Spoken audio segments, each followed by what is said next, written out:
Football is widely regarded as the best sport in the world and also the most popular sport in the world. But with its popularity comes with so much controversy with players, with teams, and especially with positions. That's why in today's video, I've decided to rank every single position, starting at the easiest position and making it all the way to which position is the hardest. Now, obviously I do play football and I watch a lot of football, so I feel like my opinion is pretty good. But obviously you guys are gonna have to let me know what you guys think about my ranking in the comments down below, and I'll be sure to reply to every single comment. Now, this may be a little bit controversial, but without further ado, let's get right into this ranking. Starting off in 8th and last place, and in my opinion, this is the easiest position to play.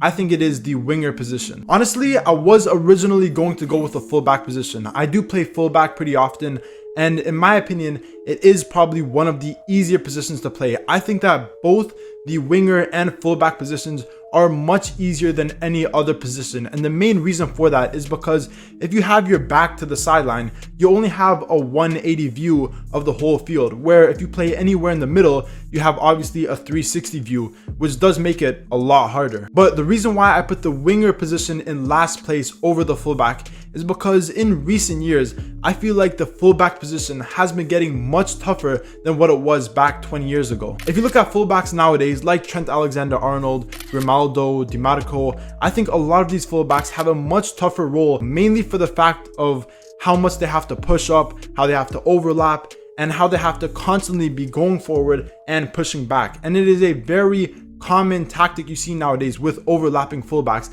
and I think that does make the fullback position a little bit harder than the winger position. Now, I'm not saying this isn't a hard position. Obviously, it's very, very tough to be a professional winger, but compared to the other positions, compared to the importance that the team relies on that position, I think the winger position goes in last place. And if you guys didn't already guess it, in 7th place, I have put the fullback position. Now, I still think fullback is a very hard position to play, but for the pure fact that you're playing on the side rather than in the middle, I have to put them in second last. Moving on to 6th place. Now, this is where the controversy may start. I've put the attacking midfielder, otherwise known as the 10. Obviously, the 10 is very important to the team and much more important than the winger or fullback positions. Obviously, they are playing in the middle, which does make it also a lot harder. But I just feel like a traditional 10, we don't really see it nowadays. We see a lot of 10s that come back and help defend, or they push up into striker positions, but we don't really see that traditional 10 that we saw 10, 20 years ago. In my opinion, I feel like a more central midfielder playing as an 8 or the strikers have to do a lot more work than the 10 or the attacking midfielder. Now, obviously, this does connect play through the midfield to the attack, but I just don't think it has as much importance as the other roles that I have not mentioned yet. And for that reason, I've put the 10 or the attacking midfielder in 6th place. Moving on to 5th place, I've put the center back position. Now, I feel like some people may put center back in a higher ranking, but in my opinion, and being a center back myself, I just feel like the skill that a center back has to have isn't as much as most other positions on the pitch. Now, obviously, they are very important to try and prevent goals and to help the goalkeeper, but in my opinion, I think there are more important positions on the pitch. I feel like the center back position has a lot to do with your physical attributes, but not as much with your skillful attributes. What I mean by this is, if you look at center backs, if they're tall, if they're fast, most likely they'll be able to play the center back position. I'm 6'4", I'm pretty fast, and I can play the center back position pretty good.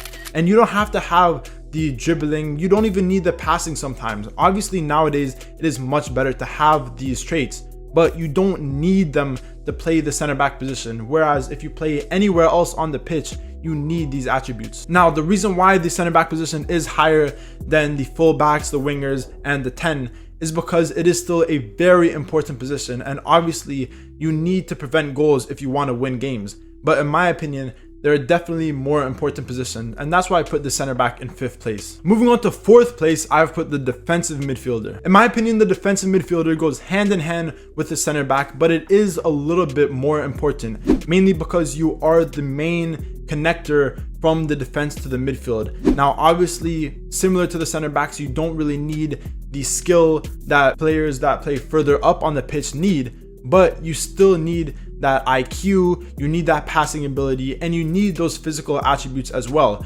Usually the best defensive midfielders are taller, they're stronger, and they have that good defensive ability. Now, I'm not saying defensive midfielders need to be tall like center backs, but it does help if you have those physical attributes similar to what the center backs have. Moving on to third place. Now, this is where it gets really controversial in my opinion. I've put the striker position. Now, a lot of people say that the striker position is arguably the first or second most important position in football. And if you don't have a good number 9, then you won't be able to score goals. And yes, I do think that's true. But in my opinion, there are 2 other positions that are more important to the team and that may also require more skill than what the striker requires. Obviously, the striker position is very different to other positions because your main task is to score goals. And if you can't shoot, then you're not going to be a good striker.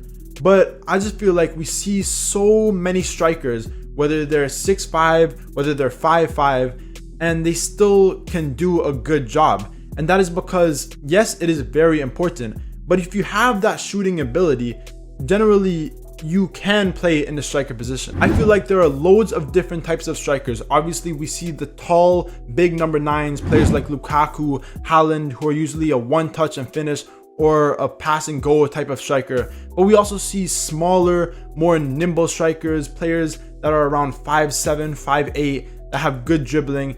They can also be very good in the striker position. Players like Lautaro Martinez, who's under 6 feet tall, scores loads of goals for Inter Milan. He has okay dribbling, but his shooting is very, very good, and it's his shooting that really carries him. So I just feel like if you have really good shooting as a striker, you can get away with not having the best dribbling or not having the best passing. Now, I'm not saying it's not an important position, and I still did put it in third place. But in my opinion, there are 2 more positions that are more important and more vital for the team than the striker position. Moving on into second place, I have put the goalkeeper position. To be honest, a lot of people put goalkeepers in first place, and I never understood it.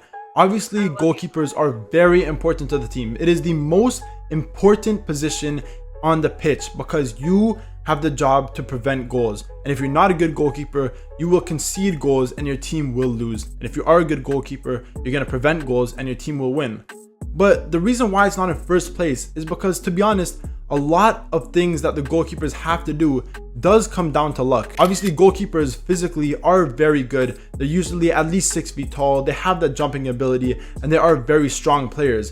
But a lot of it does come down to luck. If you look at penalties, if you look at shots from very close up, it's always split-second decisions where he could either go here or there. You're going to dive one way and hopefully the striker shoots that way and you get the save. Obviously, I did put goalkeepers in second place because they are the most important position on the pitch.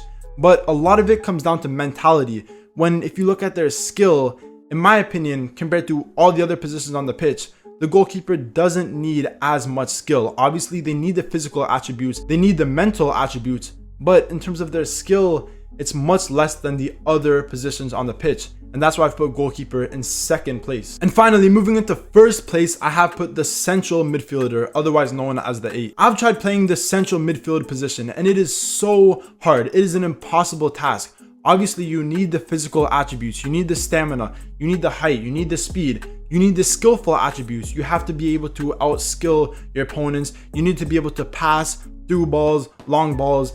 But you also need the mentality aspect, which is very, very important for the central midfield because you are in the center of the pitch. You have a whole 360 around you with the attackers on one side, the defenders on the other side, and you have to connect everything together. It is all on you. And that's why in most teams, we see 2 or 3 central midfielders because you need that many players to be able to cover for what one player lacks. One central midfielder is usually not enough to do all the work, and that's why usually we see a DM with 2 central midfielders or 2 central midfielders with an attacking midfielder because it's just too much work for one person. And obviously that shows you how difficult this position is. I think central midfielders deserve more respect because honestly, I think that is the toughest position in football.